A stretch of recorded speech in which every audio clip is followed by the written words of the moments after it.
Hi friends, अभिमान academy का फिर से आपका स्वागत है। और ईडब्ल्यूएस केस पर एक महत्वपूर्ण जो है आज सुनवाई हुई कोर्ट में। और जज साहब ने ये कहा कि 8 तारीख को लंच के बाद केस को सुना जाएगा और जितने भी सीनियर जो हैं वो इसमें उपस्थित हों और सभी पैरवीकार का उपस्थित होना अनिवार्य है। ऐसा ना हो कि कोई भी जो है इसमें छूट जाए। तो पूरा पूरा जो है यहाँ पर जज साहब का इस केस पर आदेश देने का जो है पूरा हमारा भी वो था कि ईडब्ल्यूएस को जितना लंबा खींचना था, लेकिन कुछ स्ट्रेटजी थी, कुछ कुछ कायदा था जिसको लेकर हम चल रहे थे कि जो है सरकार की तरफ से भी ज़्यादा मोस्ट सीनियर वकील ना आए और अपनी तरफ से ज़्यादा अच्छे वकील हों। तो इस तरह का कोई टाइम या उस तरह कोई व्यवस्था करी जाए ताकि केस पर जो है बढ़िया तरीके से जज साहब के सामने रखा जाए।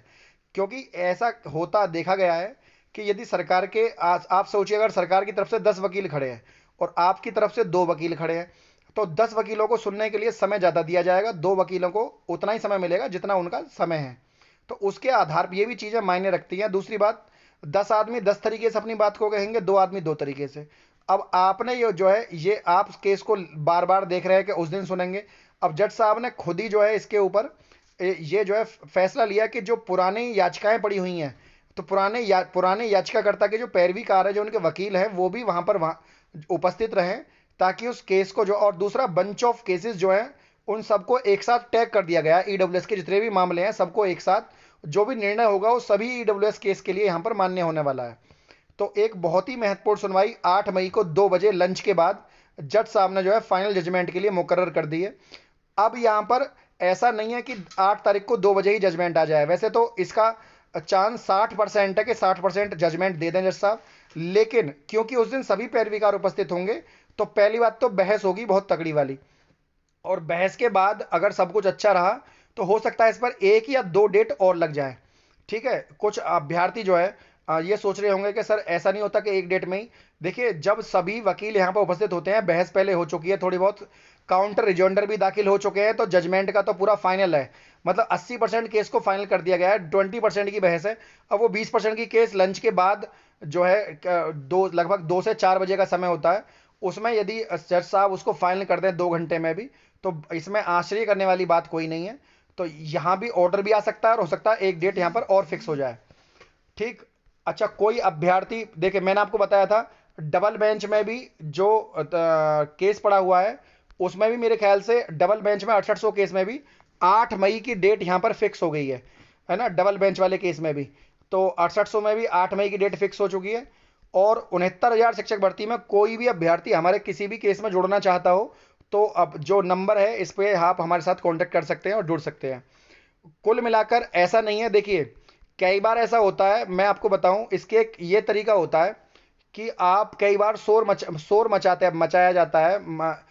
हालांकि हमारे द्वारा कभी ऐसा नहीं किया गया, लेकिन कई बार ये शोर मचाया जाता है कि हम बहुत बड़ा वकील लेकर आ रहे हैं, बहुत बड़ा वकील लेकर आ रहे हैं, और सभी अभ्यर्थियों को जो है वहां पर इकट्ठा कर लिया जाता है, उनको याची बना दिया जाता है, और एक एक जो है नॉर्मल सा वकील करके, और उसका जो है लाभ याचियों तक नहीं पहुंचता, क्योंकि अगर सीनियर वकील होता तो उस केस में जीत के मायने बड़े होते हैं। आपने देखा होगा कि मेरे किसी भी केस में ज़्यादा याची नहीं है, हो गए किसी केस में 10 हो गए, किसी में 8 हो गए।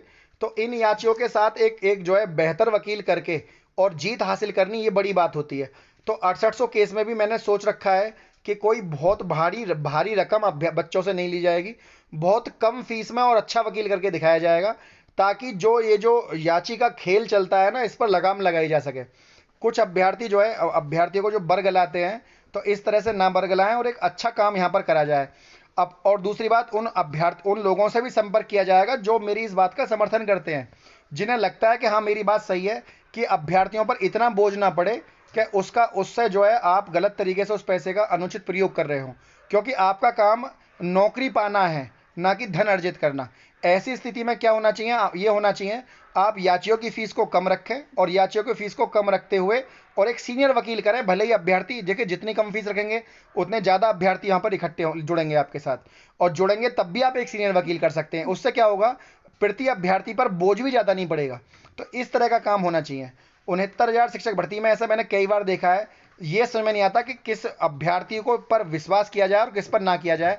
मैंने बहुत सीनियर जो बच्चे हैं जो केस लड़ रहे हैं कोर्ट में, उनको भी जो है वो देखा है कि वो किस तरीके से मिसलीड करते हैं बच्चों को।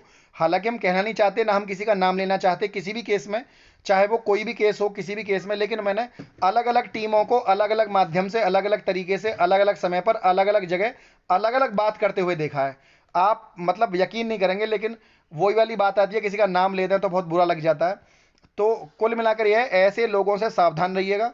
और जो जिनके रिजल्ट अच्छे हैं, ठीक है ना, उन लोगों के साथ जुड़िए। आपको आपको खुद ही पता लग जाएगा कि कम समय में रिजल्ट कौन देता है। आपको खुद ही महसूस करेंगे आप अपने मन से। और कई बार आपको जो है बरगला दिया जाएगा, हो सकता है टेट के नाम पर बरगला दिया जाए, एटीआरई के नाम पर बरगला दिया जाए। ऐसे ही आपने देखा होगा ओबीसी एससी में, आपने देखा होगा एक दो टीमें ही बनी हुई हैं उसमें, और वो क्या कर रहे हैं, 2-2 हज़ार रुपए में अभ्यर्थियों से लेकर, और लगभग 2,500-3,000 अभ्यर्थी, आप लगाइए 2,500 अभ्यर्थी हों, याची हों किसी के पास ओबीसी एससी के, और 2,000 फीस रही हो, तो लगभग 75 लाख रुपए बैठता है। और 75 लाख रुपए, जबकि वकील की फीस जो है, सीनियर वकीलों की फीस 4 से 5 लाख रुपए है। तो ऐसी स्थिति में बाकी पैसे का क्या किया गया होगा, आप सोचिए। तो ओबीसी एससी के अभ्यर्थियों को भी बहुत बरगलाया जा रहा है टीमों के द्वारा। तो ये जो इन बातों से सचेत रहिएगा, आप अपना पैसा बेवजह व्यर्थ ना करिए, ओबीसी एससी के अभ्यर्थी जो हैं। और उस पैसे को सही जगह, सही समय और सही कायदे से लगाइएगा। यदि आपको वीडियो अच्छी लगी तो वीडियो को लाइक, शेयर, चैनल को सब्सक्राइब करना ना भूलें। आज के लिए इतना ही। जय हिंद, जय भारत।